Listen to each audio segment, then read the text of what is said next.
Hello everyone, this is Cody Lee of BlackCatBooks.org, author of I the Dragon, Cruel and Beautiful, Rabbit Hole, King Dio, Lauren Frey, and the upcoming Mouth of the Dragon. And this is the second episode of the Black Cat Book Club. Last week we talked about Harry Potter and the Half-Blood Prince. Excuse me. And this week we are going over Dragonriders of Pern, Dragonflight, the first of the Dragonriders of Pern series. Now, I've listened to two audiobooks in this franchise, which is this one, Dragonflight, and Dragon's Dawn, which is about how the people of Pern came to the planet. Long story about that. We'll be talking about that in the video for sure. But upon reading Dragon's Dawn, I went back to the first book released, the first published book in the series, Dragonflight, and found myself really strongly feeling that this series was not very good, that it wasn't for me, that I had no interest in it, and it wasn't very well executed. I had a lot of problems with it, but I had listened to the audiobook. I hadn't paid a lot of attention to it. I was kind of drifting in and out. I wasn't really taking in everything that was being explained to me. So I kind of, in this kind of situation, I always kind of feel maybe I'm misjudging the product, maybe I need to read it, maybe I need to spend more time with it. I'm going to take a couple of years and then come back to it. So that's what I did. I bought a collection of Dragonriders of Pern, this one, Dragonflight, Dragon Song, and a third one, another popular one. So in the series, so I started with Dragonflight again and went through it, and before I even finished it, I was thinking to myself, this is some of the most poorly conceived fantasy I've read in a long, long time. I found it very generic, I found it bland, I found the characters insipid, I found the conflict creative, but not all that well executed. There were so many problems here, it's very, very hard to see exactly how they developed, well, I keep saying they, how the author managed to develop an entire 25-book series revolving around this shit. I suppose they must have gotten better. I suppose they must have cultivated an audience. I suppose they do have a fan base. But for myself personally, I find the core concept of Dragonriders of Pern too ridiculous to take seriously. I've read a couple of books in the series. I have Googled some stuff. I have done a little bit of research into this, and I really don't like Dragonriders of Pern as a concept. It's something that I've really struggled with because I think it's something that could work. I really do think this, but I think in the actual series itself, the concept of Dragonriders of Pern is fundamentally flawed, and I'll kind of get into why. So Dragonflight is essentially about a group of Dragon Riders, the Dragonriders of Pern, who essentially traditionally have been tasked with protecting the planet from the deadly space parasite thread, which falls whenever the nearby star comes by too close to the planet.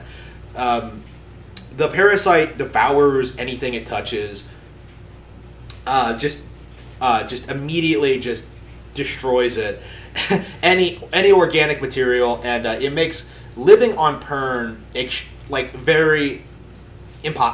almost impossible. So the people of Pern have genetically engineered these giant dragons to go around frying thread with their fire breath, which they can't even produce naturally. They have to congest some kind of firestone in order to breathe fire. It's dumb. But because thread has not appeared on Pern for about 400 years, the traditions have been largely forgotten. The society has become decadent.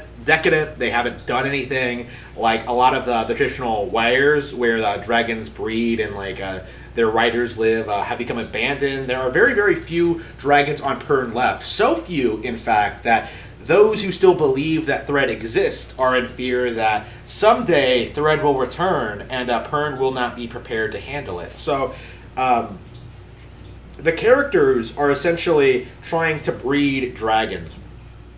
to breed more dragons, get more dragon riders, and kind of are in conflict with the non-believers among the weir itself, who believe that there is no thread, that the thread is vanquished, which obviously isn't the case. If you know your history of Pern, it's just kind of ridiculous. I think how we're right back.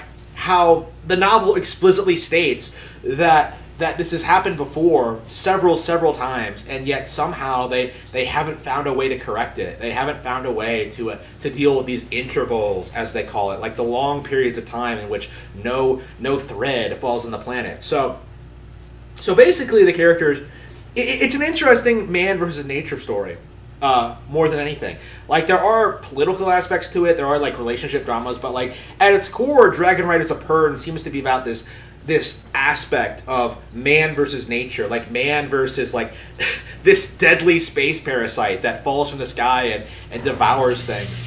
It sounds awesome, and it does, but the links the author had to go to establish this setting is just absurd. First of all, you have to have people coming to this planet, right? Like humans didn't just naturally spring up on Pern. They came here from somewhere else. Earth, actually. This is explicitly in our own universe. Humans came here, came to Pern, willingly gave up their spacefaring technology, and then discovered thread. Like apparently they came here during an interval, and then thread just came down and like fucked them over after they had like given up all their technology. Like they're space Amish, basically. They want to live like in a pastoral society. So rather than simply I don't know, leave the planet or call the well, actually, this is one of the reasons I'm so conflicted on Pern, because it's actually pretty based in a lot of aspects. Like it really respects like traditionalism. It really respects like the need for man to like have conflict and stuff like that, the struggle to survive and things like that. It's like challenging this notion that we should try to that being lazy and living in a futuristic society is like a good thing, right? Like it really values traditionalism, which I really do like about it. But like the coincidences it took for people to come to Pern with like coming on the spaceships, like losing almost all their technology, having to like genetically modify dragons to fight this space parasite, like when really all they needed to do was just was just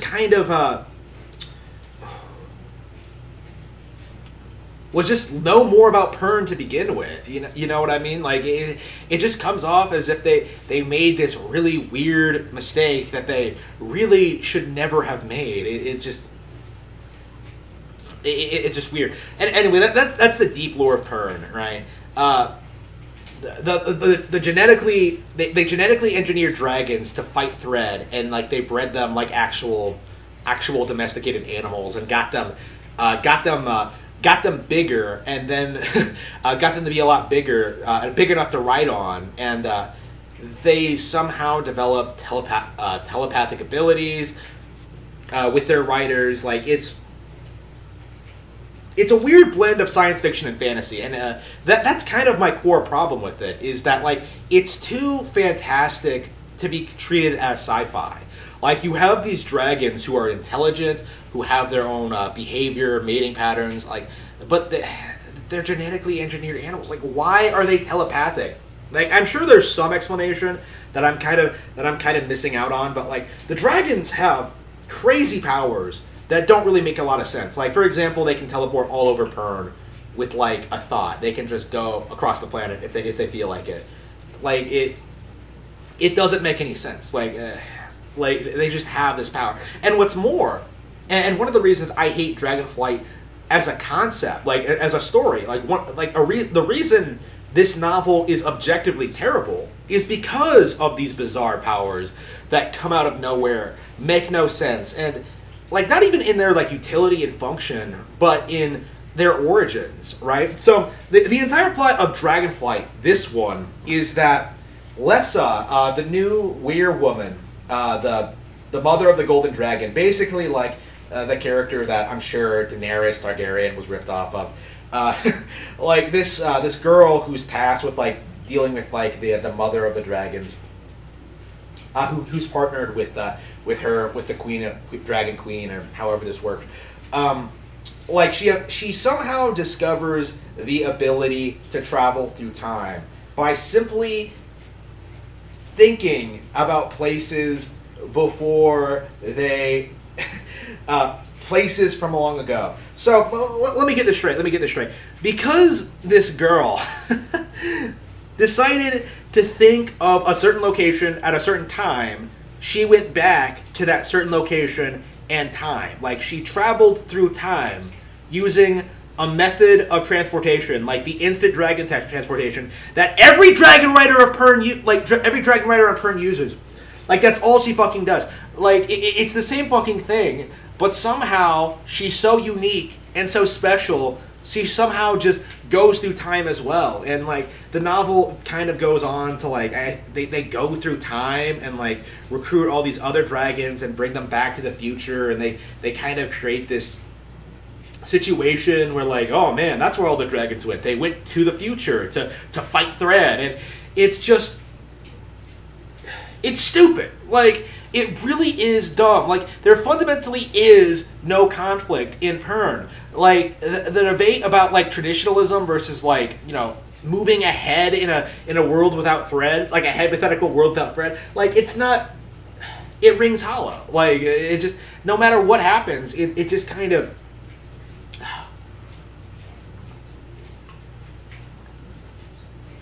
it just kind of circles around to this idea that, like, oh man, we can just travel through time and fix everything. Like, the dragons have all these... It's not well written. It's not engaging. It doesn't have, like, any really interesting concepts other than, like, the thread itself. I will say this, like, I do like the idea of Thread as an antagonist. I really do. Like, that's the one thing I think I've taken away from both these books, Dragon's Dawn and Dragonflight, is that Thread is an interesting concept. I like the idea of, like, the space parasite and like building a sort of mythology and history around it. How it's never been defeated, and, like, the interval system. Like, it all seems pretty rational and, like, easy to understand. Like, when it comes from, like, that perspective. The issue is, like, the fucking dragons. Like, humans came and, like, somehow fucked it all up. Like, it doesn't make any sense. Like, why, like, if you, like, were living on an alien planet, like, would you genetically modify dragons to fight, like, alien threats? I don't think so. That doesn't make any fucking sense. And, like the genre shift just makes no sense. I've released statements about this before, about how the author considered this series sci-fi, and I personally do not. Like, I've heard, like, fans call it, like, science fantasy. I wouldn't even take it that far. This is pure fantasy, because this shit is completely ridiculous. Like, nothing about it makes any sense. The characters just aren't very interesting at all. Like, the whole, like, oh man, they came from outer space thing. Like, it's just, I don't know, man. I don't see that as inherently a sci-fi thing. Like, I really don't. Yeah, you know, I grew up on Japanese media. They mix, like, sci-fi into their fantasy all the time. Like, I don't see that as any difference in this. This is pure fantasy, and not particularly well-made fantasy at that.